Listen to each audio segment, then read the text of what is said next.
Assalamualaikum warahmatullahi wabarakatuh. Perkenalkan, nama saya Diatara Dewi dengan NIM 206048. Di sini saya akan menjelaskan mengenai tujuan dan prinsip penilaian dosen pengampu Dr. Eva Eridia, MPD. Yang pertama, apa sih tujuan dari penilaian? Tujuan dari penilaian yakni yang pertama, menilai kebutuhan individual. Yang kedua, menentukan kebutuhan pembelajaran. Yang ketiga, membantu dan mendorong siswa. Yang keempat, menentukan strategi pembelajaran. Yang kelima, akuntabilitas lembaga. Yang keenam, meningkatkan kualitas pendidikan. Yang ketujuh, mengetahui kemajuan dan kesulitan belajar siswa. Yang kedelapan, memberikan umpan balik. Yang kesembilan, melakukan perbaikan kegiatan pembelajaran.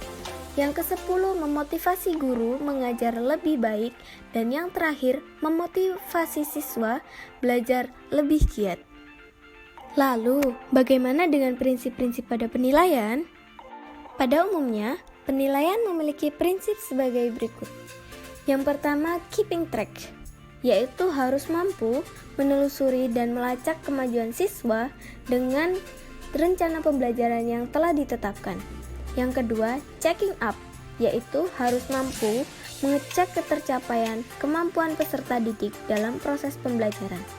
Yang ketiga, finding out, yaitu penilaian harus mampu mencari dan menemukan serta mendeteksi kesalahan-kesalahan yang menyebabkan terjadi kelemahan dalam proses pembelajaran. Yang keempat, summing up, yaitu penilaian harus mampu menyimpulkan apakah peserta didik telah mencapai kompetensi yang ditetapkan atau belum, menurut Santoso dalam Basuki dan Haryanto 2015. Prinsip penilaian pendidikan di Indonesia dijelaskan dalam Peraturan Menteri Pendidikan Nasional Nomor 20 Tahun 2007 tentang Standar Penilaian Pendidikan. Prinsip tersebut dijelaskan sebagai berikut.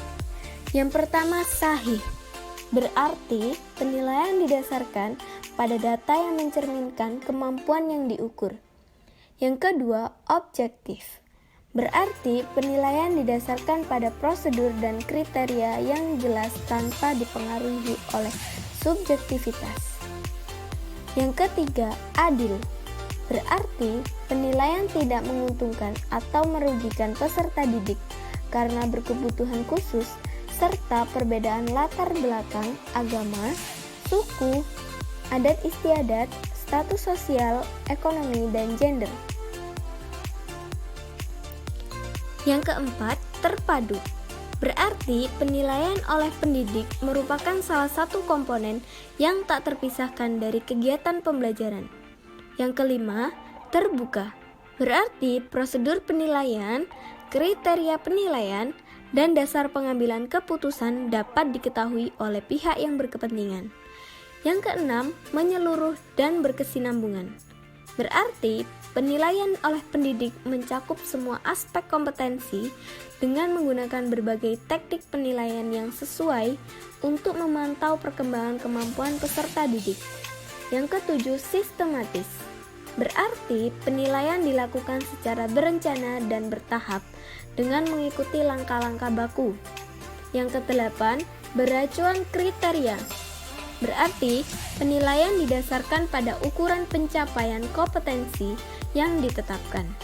Yang terakhir yakni akuntabel, berarti penilaian dapat dipertanggungjawabkan baik dari segi teknik, prosedur, maupun hasilnya. Penilaian hasil belajar peserta didik pada jenjang pendidikan dasar dan menengah didasarkan pada prinsip-prinsip sebagai berikut. Yang pertama, objektif, tidak jauh beda dengan pengertian sebelumnya, berarti penilaian berbasis pada standar dan tidak dipengaruhi oleh faktor subjektivitas penilai. Yang kedua, terpadu, berarti penilaian oleh pendidik dilakukan secara terencana, menyatu dengan kegiatan pembelajaran dan berkesinambungan. Yang ketiga, ekonomis, berarti penilaian yang efisien dan efektif dalam perencanaan, pelaksanaan, dan pelaporannya.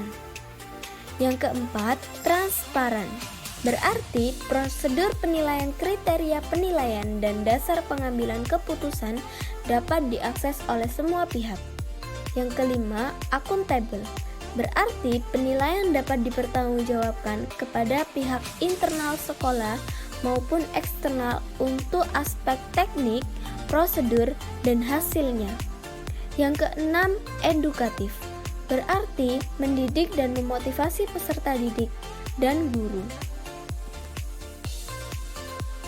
Baik, itu dia penjelasan saya mengenai tujuan dan prinsip penilaian. Apabila ada kurang lebihnya, saya mohon maaf. Terima kasih. Wassalamualaikum warahmatullahi wabarakatuh.